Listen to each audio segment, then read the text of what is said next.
YCP పెద్దలపై Bapatla మాజీ MP Nandigam Suresh అసహనంగా ఉన్నట్లు తెలుస్తోంది. 2 నెలలుగా ఆయన జైలు జీవితం గడుపుతున్నారు. బెయిల్ కోసం ప్రయత్నిస్తున్నా కూడా ఆయనకు ఊరట దక్కడం లేదు.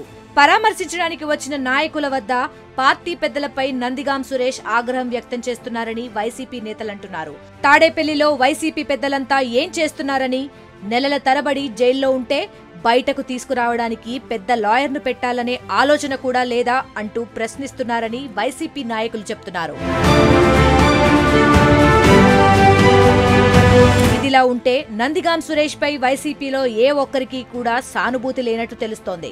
సామాన్యుడైన నందిగాం సురేష్ ను గతంలో చంద్రబాబు ప్రభుత్వం కేసులు పెట్టి వేధించింది.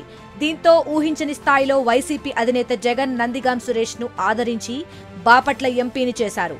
అయితే సురేష్ మాత్రం ప్రజాసేవ చేసి పార్టీకి మంచి పేరు తీసుకురావాలన్న విషయాన్ని మర్చిపోయారని సొంత పార్టీ నేతల నుంచి విమర్శలొస్తున్నాయి.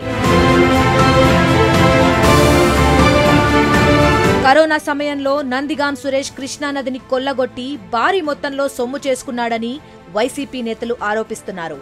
చివరకు చంద్రబాబు ఇంటి పక్కన ఉన్న ఇసుకని కూడా వదిలిపెట్టలేదంటున్నారు. వైసీపీ అధికారంలో ఉన్నప్పుడు అక్రమంగా సంపాదించిన సొమ్ముతో మంచి లాయర్ను పెట్టుకోవచ్చు కదా అంటూ కొందరు పల్నాడు జిల్లా నాయకులు ప్రశ్నిస్తున్నారు. ప్రస్తుత ఆరోగ్య శాఖ మంత్రి సత్యకుమార్ యాదవ్ పై గతంలో అమరావతిలో దాడికి సంబంధించిన కేసులో వైసీపీ మాజీ ఎంపీ నందిగాం సురేష్ పై కేసు నమోదు కావడంతో జైలు శిక్ష అనుభవిస్తున్నారు. ఆయన దాఖలు చేసిన ముందస్తు బెయిల్ పిటిషన్ పై విచారణను హైకోర్టు డిసెంబర్ 16 నాటికి వాయిదా వేసింది.